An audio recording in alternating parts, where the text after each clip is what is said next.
Hello and welcome back to INSEVIS Video-Tutorials. My name is Andy and today I'm showing you the remote stage. You can find the remote stage on INSEVIS.com in the download menu. Here under the point software you can simply download it. When the download has finished, you simply have to extract the file. You don't have to install the program because it's a standalone application.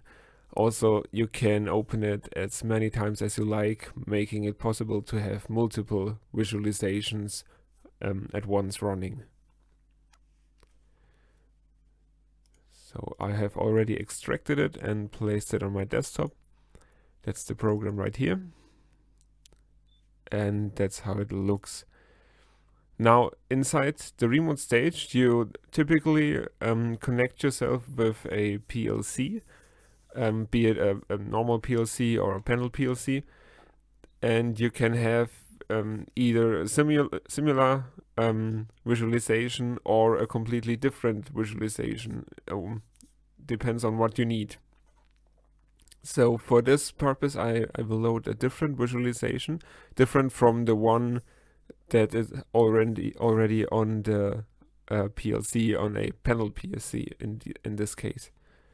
So I open my file. I have my file here. The file you're looking for is the VS-bin.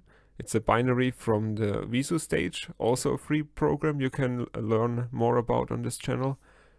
I just open the file. And now you've got a black screen, and what you see here, the program already has the IP address of the device stored inside, but in your case this will typically not be. So you either you search it with the little magnifying glass over here, or you will get this pop-up screen by default.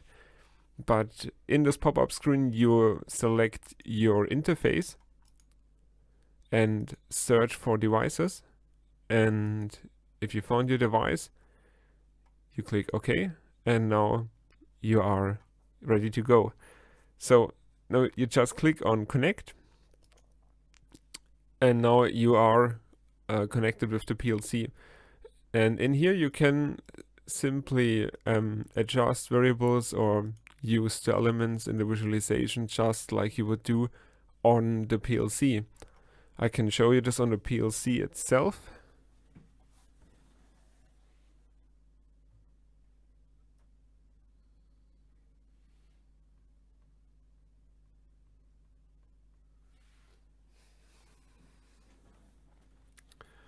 What's different is when I change screens here, nothing happens on the PLC. So as long as you don't change any variables, the user of the PLC will not notice that you're looking on the screen. This is different from, for example, a VNC application where you would just copy the screen from the PLC, but this is a completely independent screen for your PLC. Okay, the remote stage is not just for remote visualization, but also for archiving your data from your PLC, for example your trends or your recipes or data sets. For this you go into the archive mode. You can find here, and in here you can simply download the data from the PLC with this button here.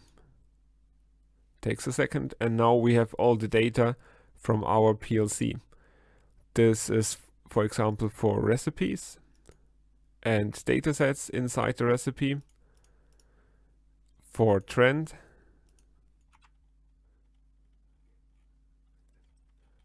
I can zoom way in here, so yeah, that is nice.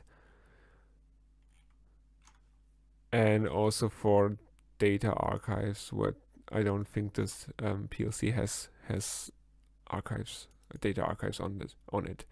So you can not only get this data from the PLC. You can also store it to the PLC, for example, with this data set. And you can do this with this button here. You're being asked if you want to do this. Okay. And now this data set would be transferred to your CPU.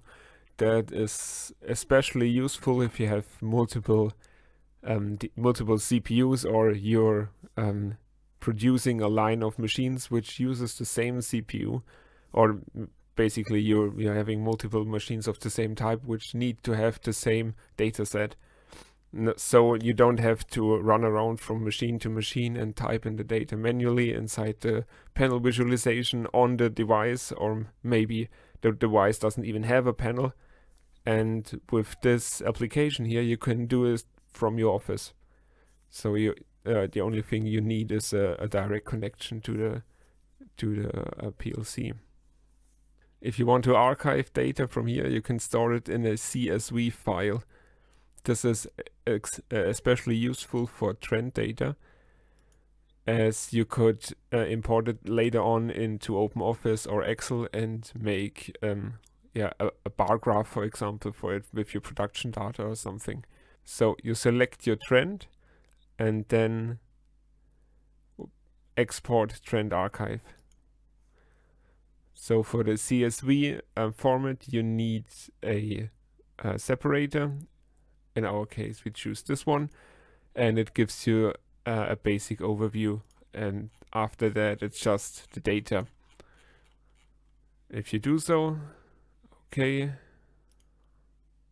export it, and now you have it in a different format you can use in your OpenOffice or Excel. That's all from me. Thanks for listening. If you enjoyed it, give me a like, share this video with your colleagues, and hit the subscribe button so you won't miss a single tutorial.